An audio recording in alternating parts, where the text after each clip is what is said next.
Vinny and Colin here going over the early pick four, Saturday, July 30th at Saratoga. Let's go.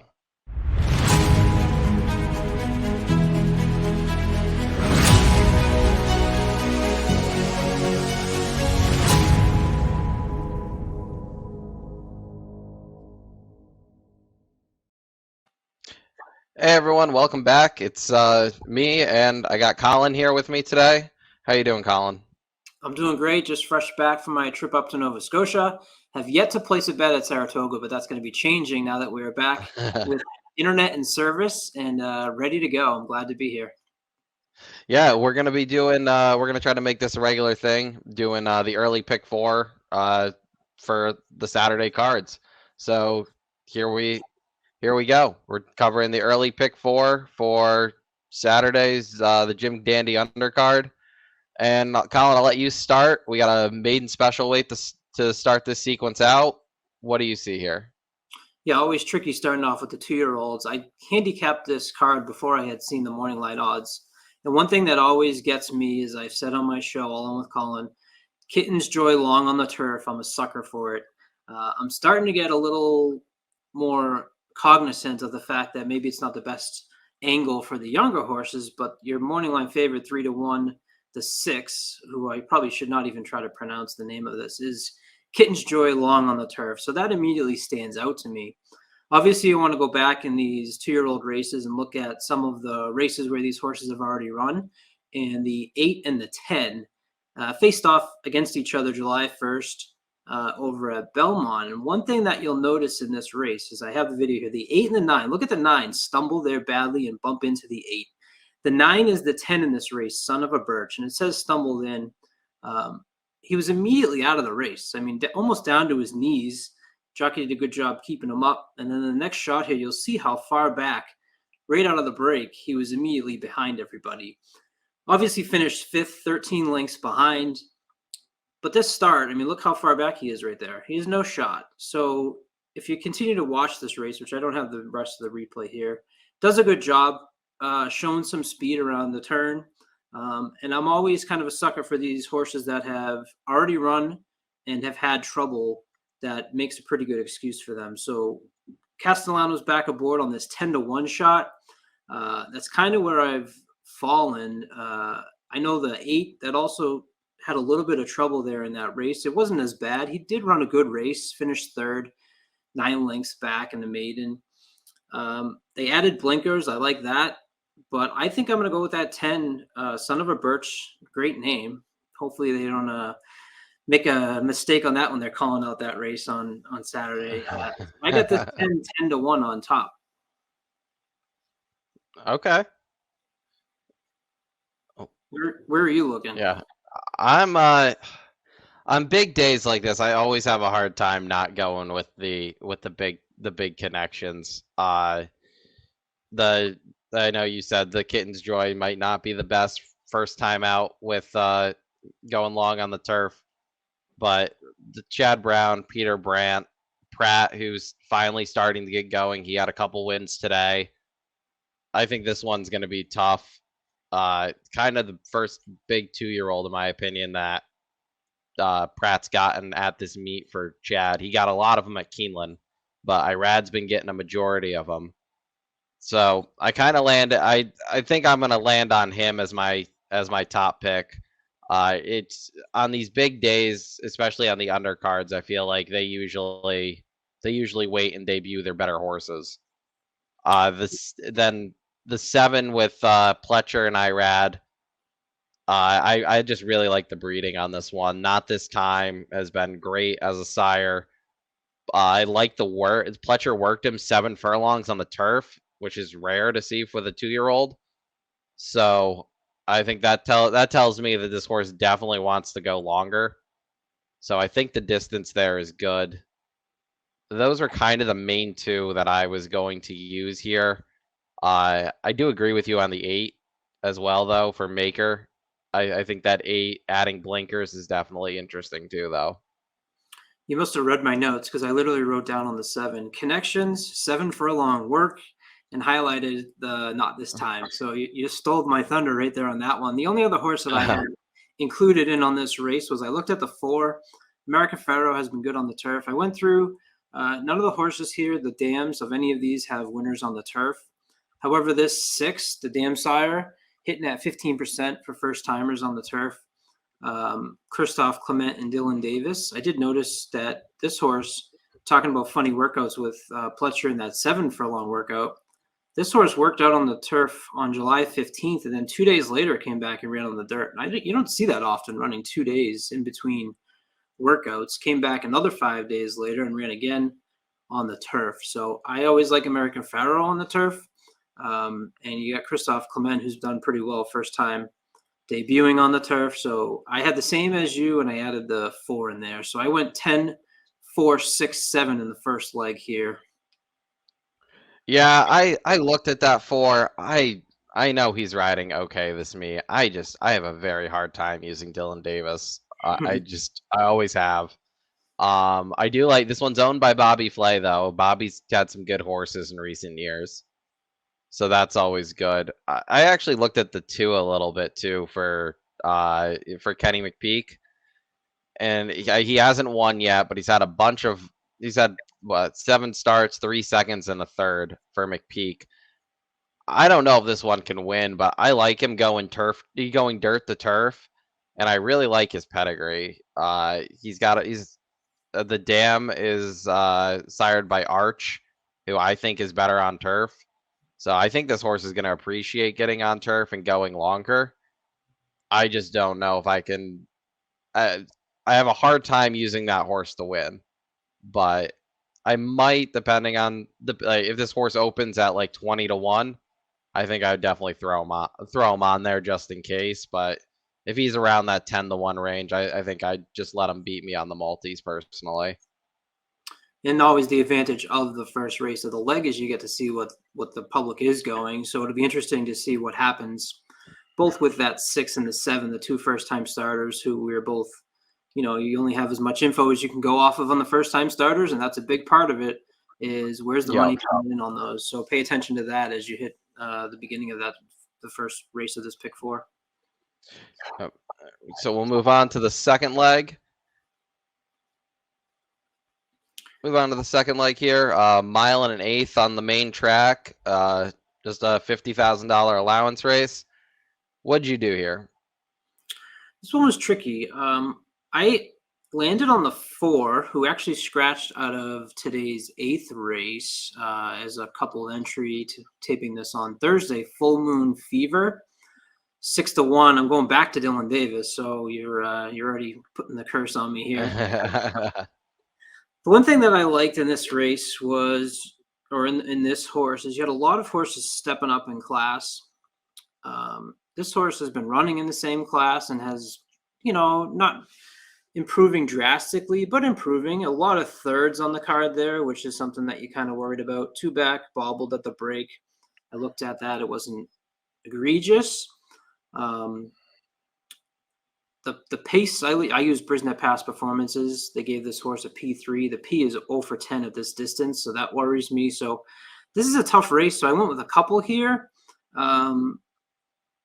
I think that the improving and running against horses that he's been running against is the reason I've landed on the 4. How about yourself? I landed, and I seem to land on this horse like every time, and it kills me, is the 6 Southern Passage.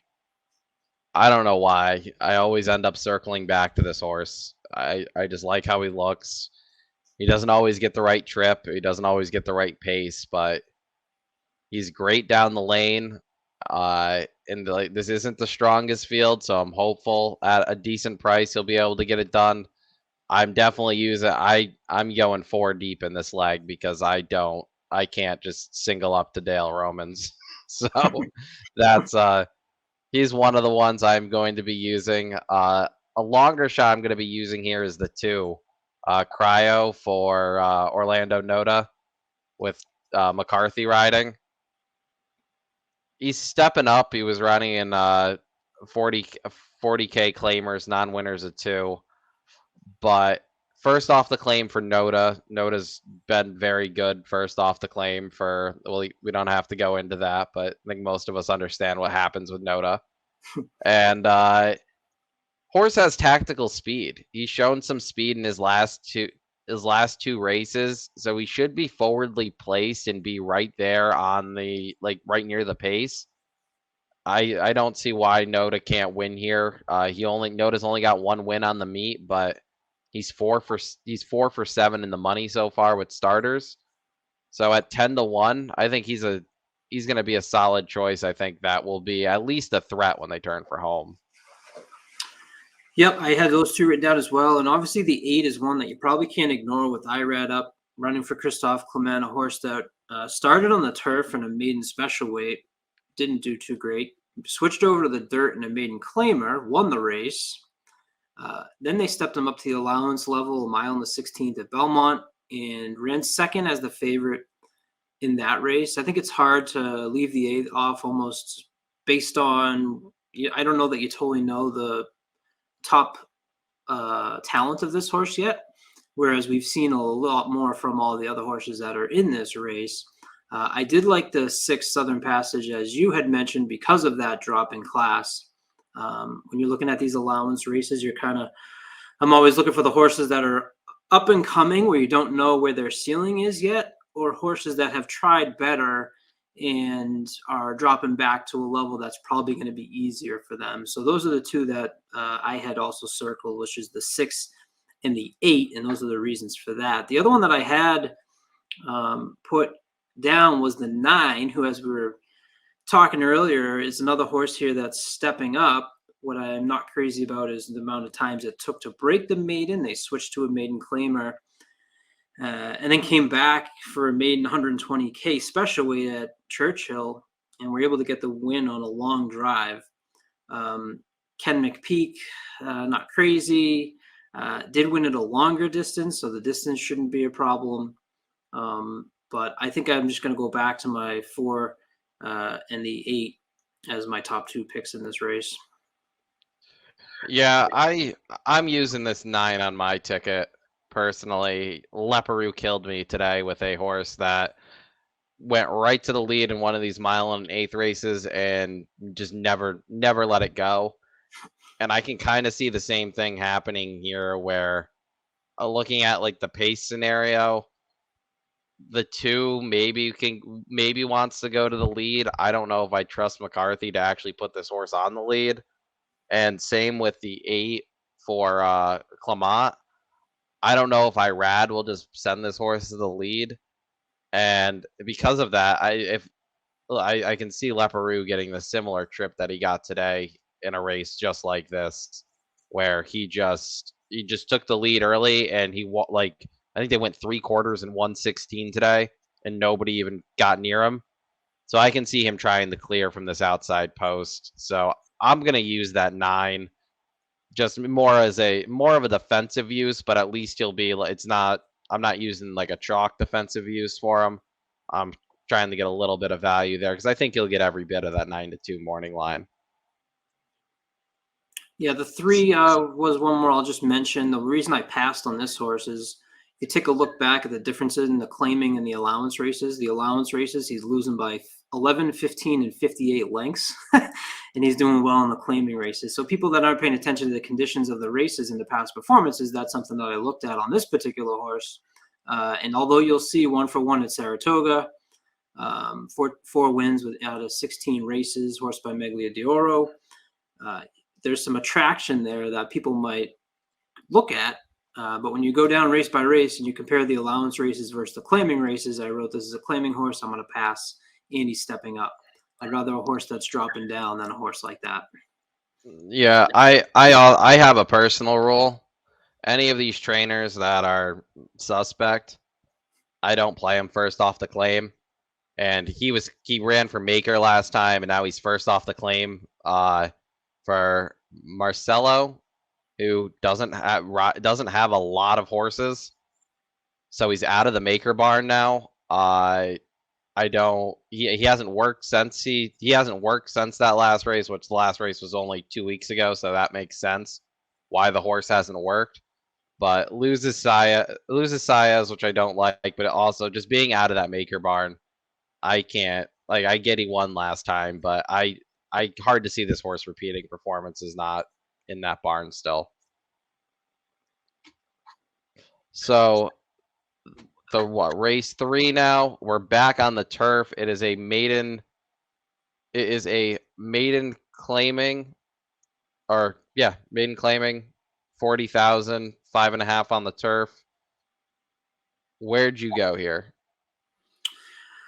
Well, on top, I landed on the 8, its favorite, 2-1. But a horse that I want to talk about actually is the 5, because I'm really loving this cutback, 6-1 with Brad Cox. This is something that I talked about, where I love seeing horses who run longer distances, show early speed in the stretch, and especially maybe in first, which this horse was, cutting back in distance with speed figures that it is going to have to take another step up. I should say she's going to have to take another step up. You can toss out 3 back. It was on the dirt, and that is that poor speed figure you're seeing there. If you throw that one out and you take a look at the others, although the winning is not there, there's a continual improvement. And so I really like this cutback in distance. It's hard to argue with what Brad Cox is putting out there, obviously. And on a day when you're talking about connections or who you want to look at on a day like this, the 5 is the horse that I have right there with the 8. The 8 obviously is taking that big drop coming from maiden special weight. They tried this horse 100K, 90K, and now they're dropping them down to maiden claimers. That's the biggest drop in horse racing, as they say, going from the maiden special weight level to the maiden claiming level. Michael Maker with Saez. I use the Brisnet Power Prime numbers, or Prime Power numbers. This horse has a over 10-point advantage over the next horse, and that's usually a pretty good indicator of how well this horse may be compared to the others. I took a little bit of longer prices in the first 2 legs in anticipation that this 8 at 2-1 probably be your favorite and maybe your most likely winner. But like I said, I like that 5. How about yourself? Where did you land? Yeah, I agree with you on the 8. I'm actually only going to use one other horse here. I did have the 5 marked down that you said for Cox, and I think there's other speed in here, so I am going to try to beat him. If I lose the Brad Cox, I lose the Brad Cox here. The only other horse that I was considering using besides the 8 is the first-time starter, Lady Firefoot, for Patrick Reynolds. Coming in as two solid workouts at Belmont. The workout at Saratoga is okay. Debuting for 40,000 tag, they only paid 28,000 for him, so I don't see it as a negative that he's debuting in a maiden claimer. Castellano has been riding very well this meet for his limited mounts. I think he won 1 or 2 again today, so he's been riding great. I think, like you said, that 8 just seems like he is a class above. Even the race he's coming out of, the 3rd place finisher, came back to be a pretty easy winner last time out here. I think it was last Saturday or Sunday. Jane Mast won here. I feel like we've seen all these others run, and I don't know if anybody else has ever run as good as that 8 is. So the only other horse I'm going to use is the horse that we haven't seen run. And my guess with this horse is that Javier is probably going to set this horse back and hope the pace is hot to try to close into. I can't imagine this horse gets put on the lead. And I think kind of the one big move closing late is what he's going to try to do with this one, even though he does have a couple bullet works. But I think he'll get a good price. And to go along, if I'm using the favorite in this leg, I feel like I can't go too deep. Yeah, and I love that angle when you have one horse that you haven't seen against others that, especially at this level, has a very good shot. That's actually an angle I love, so I'll be ticked if this ends up beating me. Another horse I looked at was the 4 with Santana up. One thing I had written down is this a morning horse? Because the horse has been running absolute great workouts, and then you look at the races, and it doesn't match up with what the workouts were. Um, so I'm not sure if this horse just likes to be running in the morning, and he's a morning person, not an afternoon person. The other horse I looked at was the 6 Queen de la Creme. An impressive race last time out at Monmouth, 5.5 on the turf. Went to the lead and just got beat basically at the wire by the neck. Ran that in 102. One thing I always talk about, though, is these maiden claiming races, especially horses that have always been at that maiden claiming level. If you read The Complete Art of Handicapping, it talks about this level, the horses are just unpredictable. So you can't really look at these two races, or at least that last race, and expect them to repeat it. So another reason why maybe that horse that hasn't raced at all is a good one to put on your pick fours there. I'm going to stick with the 8, the 5, and I am going to include that 6 in the hopes that they have something. She has something left there to step up on. So I think my thought process there was, in contradicting what I just said, was that early speed. It showed that she can take the lead. And that's what I like in the maiden claiming level. I'd rather have a horse that's going to be out in front, stumbling home, as opposed to a horse that's trying to pass horses in this level. So I went 8, 5, 6 on my pick 4. Okay, and we're gonna move on to the last leg here. Here I had, it is had a lot of trouble with this race, I'll be honest. yeah, six furlongs on the turf, and for those who follow the Naira circuit, there are some very familiar names in this race. So I'll let you start. Where'd you go here? Familiar names that always drive me nuts. You put a race together of all the horses that you can go. That one, I know that one's caused me before. I know that one's caused me agita before.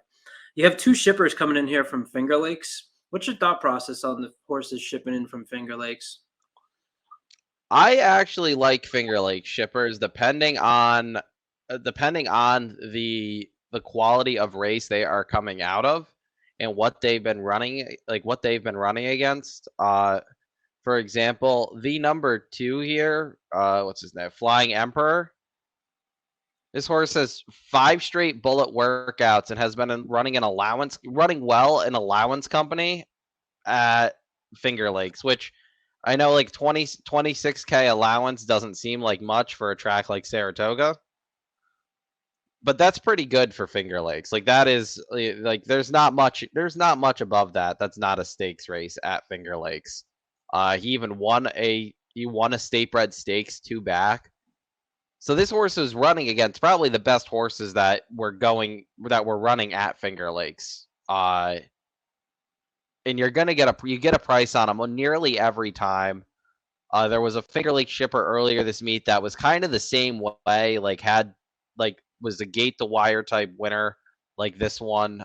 Ran against basically the same type of company at Finger Lakes.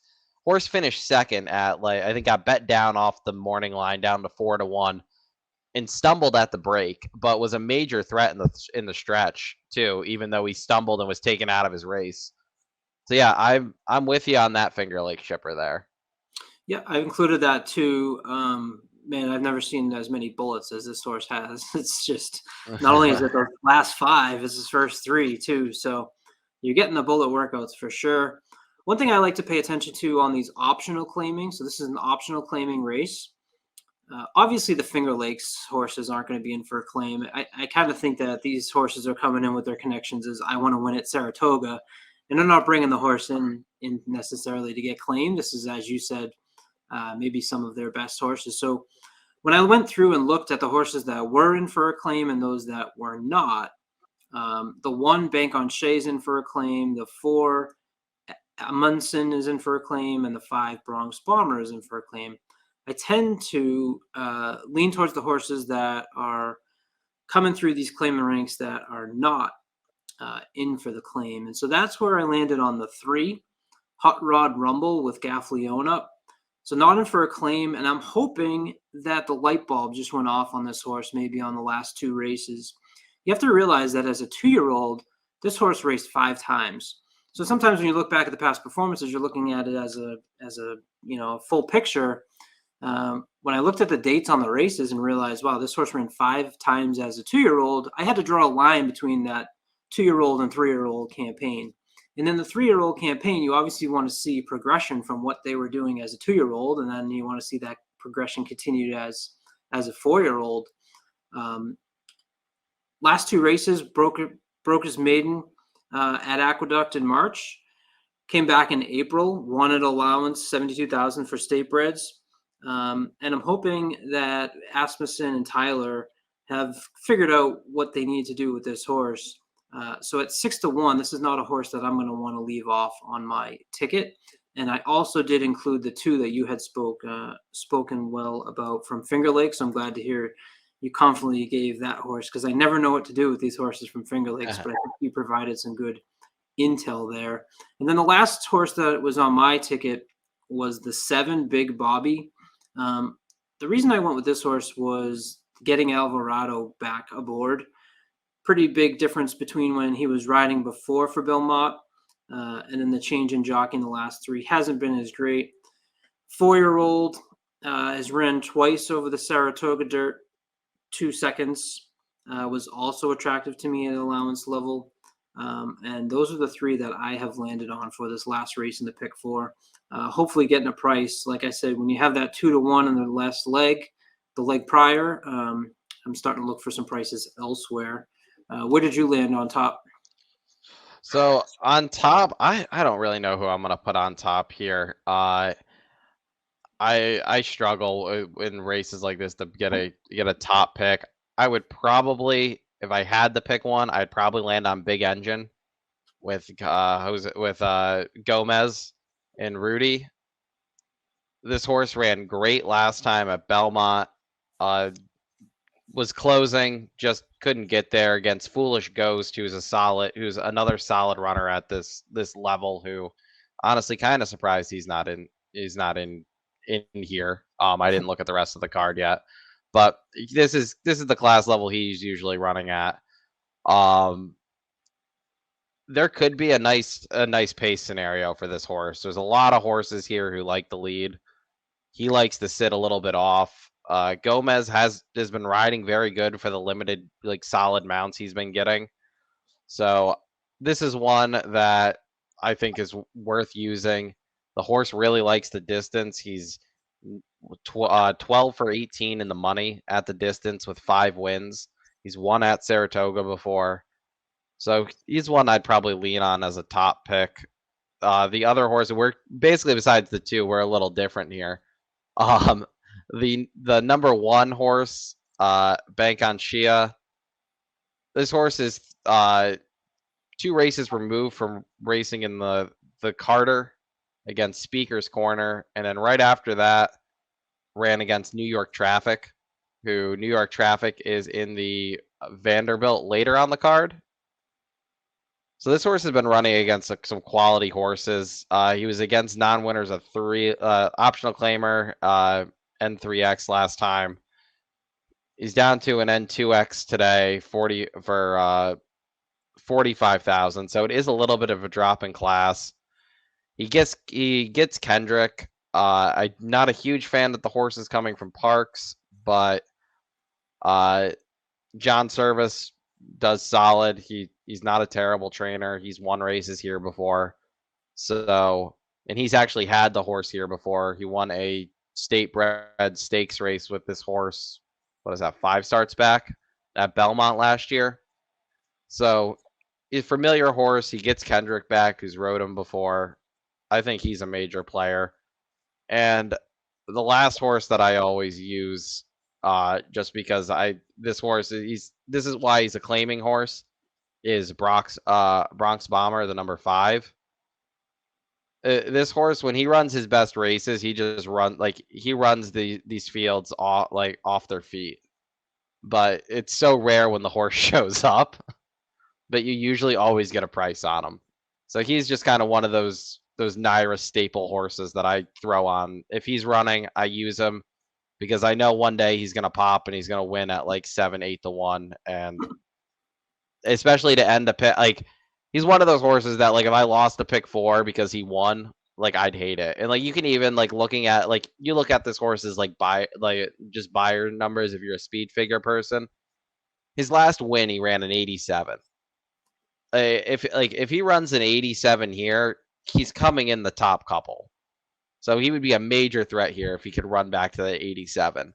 The issue is you look 63, 2 back, he ran an 85, he finished second. 50, 87, he won. Before that, the couple 70s. So he's one of those frustrating horses, but if he can pop off one of those mid 80 buyers today, and with the he has tactical speed and he gets the best jockey with Irad. I gotta use him, especially at a price. I would hate to get beat by this horse. Well, all three of those are horses that I've said in the beginning of this race were the ones that I bet on before, and they just frustrate the heck out of me. So I'm just passing on all of them, and I'll probably be cursing both you and whichever one of those beats me on that last leg. The bank on Shea, I looked at the 4 versus 5-year-old. It just seems to me, yeah, I know he raced against Speaker's Corner New York Traffic, but wasn't really. Yeah, it wasn't Sometimes you competitive. look at the winner and it's like, okay, well, he was in the race and he was 46-1. So, I mean, I could have Yep. thrown a horse in there, and it'd be different if he competed and at least showed a little bit of early speed or hung around. That's a grade one. So I know I'm poo pooing on this horse. That it's tough to say that he would have competed in that level. Returning to service, certainly something. One thing I would take note is with Carmouche. I've paid a lot more attention to Carmouche when he is a stronger jockey. He's certainly on those horses that he gets out in front. He knows how to ride a horse on the lead and maybe control the pace.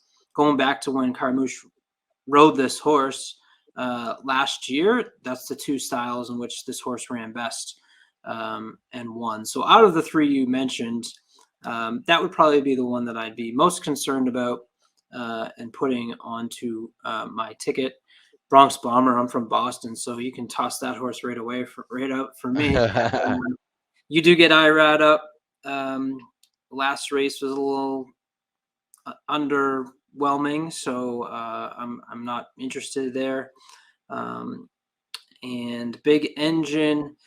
One thing I noticed about Big Engine, has run twice at Saratoga with a win. Also, using Brisnet speed figures, 104 in the second race in February, then a 90, then a 77, and a 77. So the form was going the opposite way of maybe what I'm looking for, where I'm hoping, as I had mentioned, one of these horses, like the 3 Hot Rod Rumble, is showing improvement after improvement, and hopefully you can take that one more big step up to finish off this with a nice price for me. Yeah, and the last thing I'll mention is that by the off chance for some reason that we do get a sloppy track on Saturday, which I don't think at the moment we're supposed to, but you never know with the way the weather has been up here. If for some reason the track is sloppy, use the 4. This horse is the mutter of the group. I won't use this horse otherwise, but if for some reason it is muddy, the 4 Amundsen is probably the best mud horse in this field. His last race over a sloppy track that wasn't against Stakes Company was actually last year at Saratoga, and he absolutely rolled in similar conditions. So he's a horse. Yeah, it's the only time I would use him. Yeah, I checked the weather forecast because earlier in this, on race 3, the 7 Bold Victory is phenomenal on an off track, and that's what made me go and look at the weather for Saturday. And I didn't see anything up there, but yeah, I didn't either. Weather's been weird here though. There's been days where it's like, yeah, it's gonna pour, nothing. Days where they say they're like, it like starts to rain. It's like, oh, it's gonna keep raining. It stops. That was like today.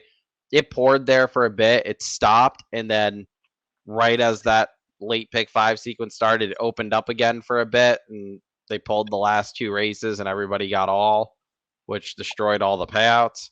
but it's just one of those. The weather up here has just been so unpredictable this year that really until the day of, it's like it's like, yeah, what's happening? So definitely keep an eye on the weather, but that is a horse that if for some reason it is raining, he likes the mud. So do that. Do you have any changes to your ticket, Colin, or what you Nope. gave me is What you have should be uh, correct there. yeah. 4, 6, 7, 10 with 4, 6, 8 with 5, 6, 8 with 2, 3, 7. That's a $54 ticket. I think what you see between our two tickets, aside from maybe singling that 8 in the third leg, you kind of have some opportunities to go and find some prices both in that last leg and also in that first leg. So I think you can get a pretty good payout of this pick four if you can find your way through it. And then especially if you don't like that 8 in the third leg and you can beat it, I think this will pay pretty well, don't you? Yeah, I think this is definitely one of those, and like this is one of those things where like pay attention to the tote board in the first leg of the pick four. If one of those maidens is live, it's going to open at like 9 to 5, and you're probably going to want to include that one, especially on big days. I feel like smart money is usually not wrong on big days. It's usually wrong. Sometimes it's wrong during the week, but usually on weekends it's pretty spot on. Yeah, if you can find your way, if you can like even this, if even if the 8 wins, this last leg should be spread out enough that the odds are going to be similar with most of the horses on top. So yeah, this should pay pretty well, even if that 8 wins. But yeah, if you beat that, I'm gonna guess that 8 is going to be a lot of singles in this early sequence. So in the 8 and the third leg, I'm gonna guess that horse is gonna be a single in a lot of sequences. So if you can beat that horse, everybody else's odds in that race are gonna skyrocket. Which is why I'm like you're using 2 others, I'm using 1 other, because if you beat them, it pays to double the ticket. Uh, to use another horse that you think has a legit, like a logical chance, rather than just completely tossing him. But yeah, I could definitely see singling that horse up. But yeah, I think the sequence pays well. Yeah, let's face it. I don't think he's your typical. He's definitely my single, and we're good, right? I mean, this is a pretty wide open affair. Yeah, and I hate singling and claiming races. I Yeah, really yeah, they're claimers for a reason. It's very tough for me to single in a claiming race. I usually like the spread in claiming races just because of that, because they are claimers for a reason. I usually will do my singling and stake, especially stakes races later on in the card. I mean, the late sequence has Jackie's Warrior in it, which will be 98% of tickets will have Jackie's Warrior singled, and he kind of looks like a free space in my opinion on that late sequence. So you get like those are the type of horses I would rather single, the ones that are established and I can tell what direction they're moving. Like Fearless today. I singled Fearless today, and while it was an ugly win, it was a win. that's all that So matters. it's yeah, exactly. But yeah, I definitely like spreading in these, especially like this last leg here. Like if you're confident early and you could go pretty skinny, I honestly could use probably 5 or 6 in this last leg to end things. And it's a very tough leg to end that early pick 4 and pick 5 sequence because of how wide open it is. Nice. But yeah, We made it and through. yeah, and there's my ticket. Mine's $48, 678, with 2 2 6 8 9 with 2 8 with 1 2 5 9. Again, hopefully you can we can turn this into like 5 4 or 5 to 1 on a ticket if one of these cashes. That's what we're here But for. That's what we hope for. We'll be back with our Vinny and Colin double because we are hitting at 50% on that. So we yeah, will we be are. looking We at are, whether or yeah. not to Well, attack that again. yeah. We'll attack that again, and we're like I said, we're gonna try to make this a weekly thing. So thanks for sticking there with us. Well, we'll definitely improve. First pilot show, but we'll get there. So good luck if you're playing this sequence, and we'll see you next time.